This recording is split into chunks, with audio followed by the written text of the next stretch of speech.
فمن حاجک فیہ من بعد ما جاءک من العلم، پس وہ اگر جو جھگڑا کرے آپ سے اس میں آپ کے پاس علم آنے کے بعد بھی، فقل پر آپ فرما دیجئے تعالو آ جاؤ، آ جاؤ مباہلے کے لیے آ جاؤ، ندعو ہم بلاتے ہیں ابناءنا اپنے بیٹوں کو، اور تم بھی بلاؤ اپنے بیٹوں کو، ہم بلاتے ہیں اپنے بیٹوں کو، وہ ابناکم تمہارے بیٹوں کو، وہ نسانا اور اپنی عورتوں کو اور تمہاری عورتوں کو اور اپنے آپ کو، اور تم جو مخاطب ہے تم کو، آ جائیں، بیٹھ جاتے ہیں اللہ کے حضور، دعا کرتے ہیں، ثم نبتہل پھر ہم کیا کرتے ہیں جی، سچے دل سے اللہ سے دعا کریں، فنجعل لعنت اللہ الکاذبین، اور کریں لعنت اللہ کی جھوٹوں پر۔ نبی کریم صلی اللہ علیہ وسلم نے کہا مشورہ کر لو، اگر اس بات پہ تمہارا مسئلہ حل نہیں ہوتا، باتوں سے بات سمجھ نہیں آتی، تو آج مباہلہ کر لیتے ہیں، تم بھی اپنے بچوں کو لے آؤ، عورتوں کو لے آؤ، اپنے آپ آ جاؤ، اللہ کے دربار میں پیش ہو جاتے ہیں، اللہ سے سچے دل سے دعا کرتے ہیں کہ اللہ فیصلہ فرما دے۔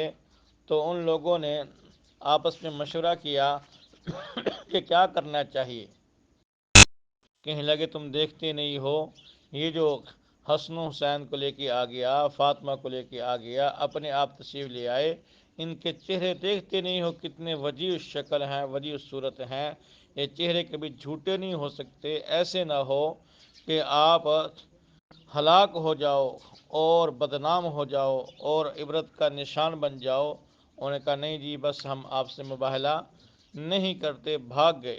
پھر ان کے ساتھ وہ طے ہو گیا کہ آپ جزیہ وغیرہ دیں گے۔ یہ ساری باتیں احادیث کے اندر تفصیل کے ساتھ موجود ہیں۔ ان ھذا لہو القصص الحق، بے شک یہ سچی بات ہے، حق ہے۔ وما من الہ الا اللہ، اللہ کے سوا کوئی معبود نہیں۔ یہ جو عیسائی ہیں تین معبودوں کو ایک معبود قرار دیتے ہیں، یہ عقل کے بھی خلاف ہے، نقل کے بھی خلاف ہے۔ وہ کہتے ہیں تین ایک ہو جاتے ہیں اور ایک تین ہو جاتے ہیں، نہ عقل میں آتا ہے نہ ان کے پاس کوئی دلیل ہے۔ وَإِنَّ اللَّهَ لَهُوَ الْعَزِيزُ الْحَكِيمُ، بے شک اللہ زبردست ہیں، حکمت والے ہیں۔ فَإِن تَوَلَّوْا، پس اگر وہ روح گردانی کریں، منہ پھیریں، فَإِنَّ اللَّهَ عَلِيمٌ بِالْمُفْسِدِينَ، تو بے شک اللہ شانہ فساد کرنے والوں کو جانتے ہیں۔ تو نبی کریم صلی اللہ علیہ وسلم تشریف لے آئے اپنے گھر والوں کو، کیونکہ اس وقت بیٹے فاطمہ موجود تھی، ان کو بھی لے آئے، حسن کا بھی ہاتھ پکڑ کے لائے، حسین کو بھی گود میں اٹھا کے لائے۔ تو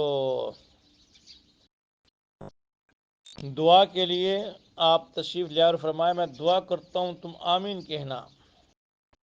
لیکن لوگوں کو پتہ تھا، ضد اور ہٹ دھرمی تھی ان لوگوں کے اندر، کہ اگر ہم مان لیں گے تو ہماری حیثیت ختم ہو جائے گی، ہمیں کون پوچھے گا، پھر ہم تو ان کے تابع ہو جائیں گے۔ حالانکہ دین میں آنے والا ہمیشہ سرخرو ہوتا ہے، عزتوں والا بن جاتا ہے، اور اللہ کریم اس کو تشخص عطا فرما دیتے ہیں، دنیا آخرت کی کامیابی اور اس کا مقدر فرما دیتے ہیں، لیکن لوگوں کے بات سمجھ نہیں آئی۔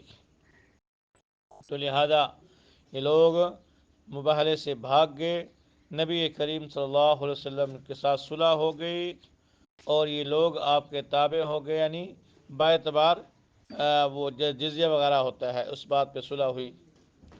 اور نبی کریم صلی اللہ علیہ وسلم نے ارشاد فرمایا جس کے قبضے میں میری جان ہے، اہل نجران پہ عذاب منڈلا رہا تھا، اگر وہ مباہلہ کر لیتے، اس بات پہ مباہلے پہ آ جاتے تو مسخ کر دیے جاتے، بندر خنزیر بنا دیے جاتے، ان کے علاقے لا شانہ آگ کے ذریعے ختم کر کے رکھ دیتے، نجران کے لوگ بالکل نیست و نبود ہو جاتے، حتیٰ کہ ان کے درختوں پر پرندے بھی باقی نہ رہتے۔ کیونکہ فیصلہ کس سے طلب کیا؟ اللہ سے طلب کیا، تو اللہ شانہ فیصلہ ایسے ہی فرماتے ہیں۔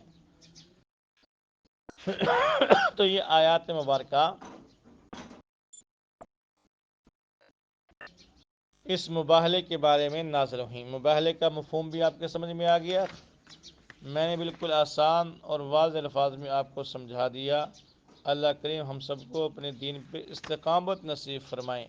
باقی حیات عیسیٰ کے بارے میں ایک دو چیزیں ہیں وہ ذہن میں رکھیں۔ کل بھی آپ کو حیات عیسیٰ پر جو اعتراضات تھے مخالفین کے وہ آپ کے سامنے بتلائے گئے۔ اب ایک آخری اور بڑا اعتراض، سب سے بڑا، جس پہ مرزائی بہت چوڑے ہو جاتے ہیں اور اس اعتراض کو لے کے لوگوں کو گمراہ کرنے کی کوشش کرتے ہیں۔